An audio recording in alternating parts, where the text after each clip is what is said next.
ताजमहल को देखिकी समस्ते प्रेमर प्रतीक बोली कहउछन्ति।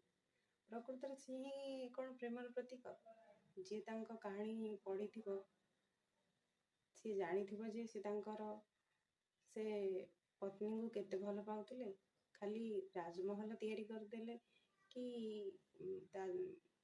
सुंदर अट्टालिका तैयारी कर देले कि गोटे प्रेमर प्रतीक हो जाए। प्रेमर प्रतीक तो से पुराण जुगर ही थिला। से भांगी जाइथिबा से अर्धभग्न अवस्था रे अथल जल भितरे समुद्र रे लुचि रहिथिबा से राम सेतु सी ही प्रेमर प्रतीकर कथा कहे। निज प्राण ठारू प्रिय पत्नी को आनिबा पई प्रभु असंभव कार्य भी संभव कर देथिले।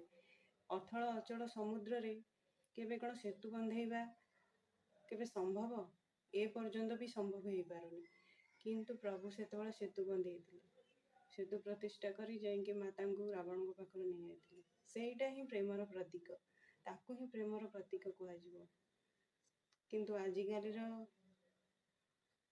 जेनेरेशन रो पिला माने ताकू ही प्रेमर प्रतीक भाबुचंती कोन ना ताजमहल। ताजमहल रो कहानी समस्ते जानिथिबे कि नाही मु जानिनी। मु जेतिकी जानिछि केबे भी प्रेमर प्रतीक आम हिंदू धर्म रे तो कुआ जिवोनी।